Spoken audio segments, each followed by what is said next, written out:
Of course, the guys would just go in, and then the women would fall to their knees in prayer to pray for the sinners, and how their lost souls were being lost to drink and alcohol and demon rum. And then they would sing at the top of their voices, various different hymns to the evil of booze, which of course was intended to do a buzzkill,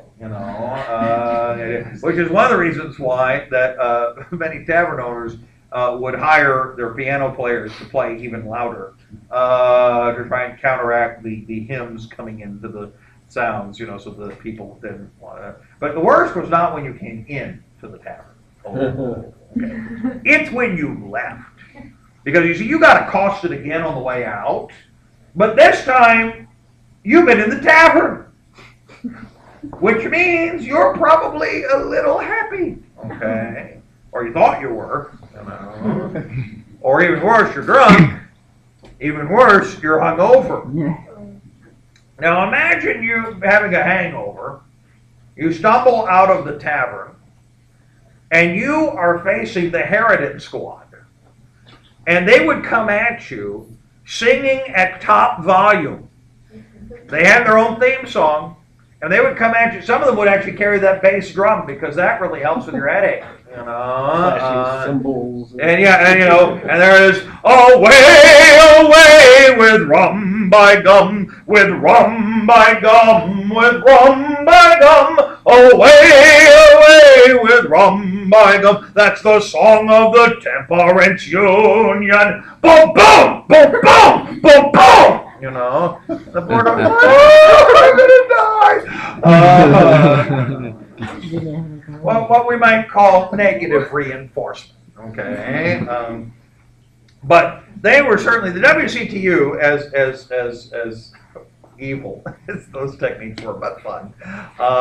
Strange how those two often go together. Nonetheless, were not a drop in the candle to some of the people they kicked out for being too radical. For example, a woman who became the face of the movement was a woman by the name of Carrie Nation. Now, Carrie Nation, if she was the face of that movement, the face was fucking ugly. Poor Carrie Nation. She was hit not only with the ugly stick, but with the ugly truck. This poor woman, oh my God. Not very bright. She was extraordinarily, hold on, I didn't used to always do this, but the last couple classes all said, everybody thinks I'm exaggerating when I tell this story, so, you'll kick the lights off, please, over there. Wasn't she like 6 foot tall, too, or something? Oh, yeah, no, she's giant! The woman is over 6 feet tall, and she's big. Not fat, but like Mr. Bumble big, okay? She's built like a refrigerator that scowls. And, oh, man. And so imagine you're trying to go to the bar and get a drink, and then you run face to face. Give it a second here. Seems like a scary movie. It'll pop out. Yeah, well, that's what happened if you're a drinker, clearly. Demon rum. And then you confront that on the way out from the bar. Now, mind you, now, Carrie Nation, this woman she wasn't all that tightly wrapped to begin with as a person. Not that smart, had no sense of humor. Yes, you notice she has an axe, okay? I'll explain in a second. That is real. That was her favorite thing to pose with, besides her Bible, was her weapon. So it's like Friday the 13th goes drag. And she was nearly as unstoppable as Jason, too, really. Strangely, his face wasn't all that good either, was it? Wow. Sorry, I'm trying to imagine a hockey mask right here now for the moment and see how that works.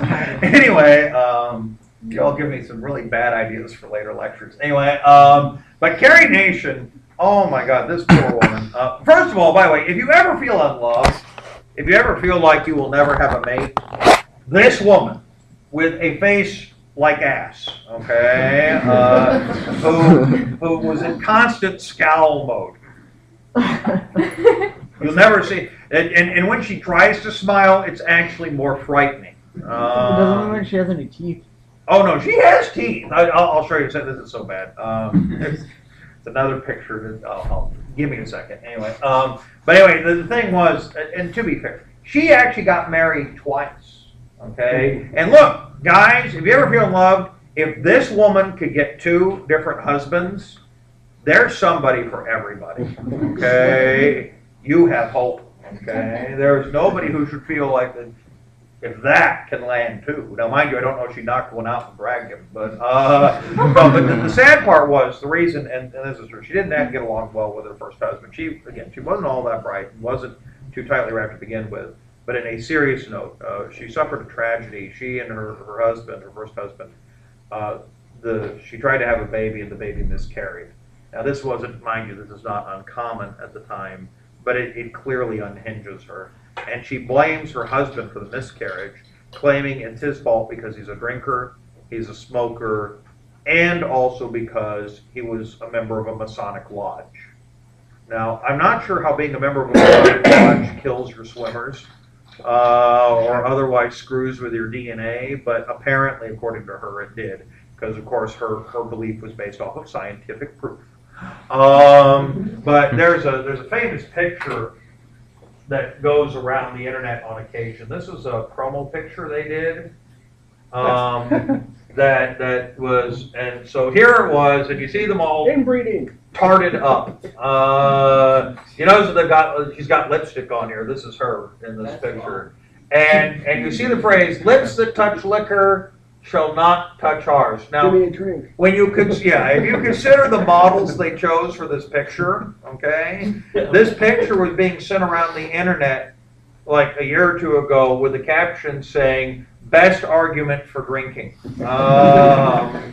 So there Was Carrie Nation the one who told us the story about the Yaleys? Yes. Did I already tell that story? Did I tell the other That's in 101. Oh yeah. She was the one that had that happen to her. But yeah, Carrie Nation was just, oh my God. So anyway, she represented the French, and she was kicked out of the WCTU. Go ahead, Nikolai. She was kicked out of being too extreme because what she would do is you saw the axe in her hand. She created the Hatchet Squad. And they would go to saloons, and so imagine you're drunk, you see that, so you already pissed yourself, okay? And then this walking, scowling Amazonian refrigerator barrels in with an axe, okay? And then she and the Amazons behind her get into a flying V formation and then attack the bar, and they would chop up the glassware, they would break up all the alcohol, causing thousands upon thousands of dollars of damage for what's today's money. Now, sometimes the saloons didn't call the police because, well, one, they didn't try and stop her because she's 6 feet and she has an axe, okay? But the second problem was, and she had her axe-wielding squad behind her, you know. So if ever you think women are not good in combat, call Carrie Nation, okay? I personally think she's the one who hunted down Osama, sorry.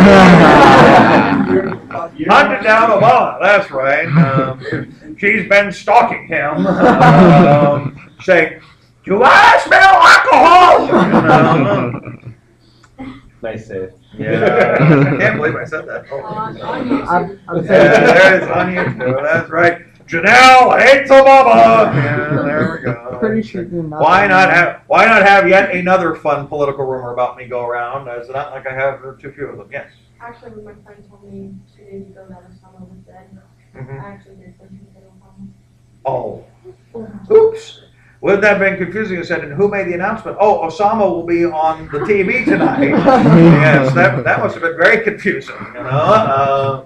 So they're allowing him a press corps? Okay. Oops. Anyway, but yeah. So anyway, so the thing was I just realized that this is on YouTube. How about I not have my phone number on there?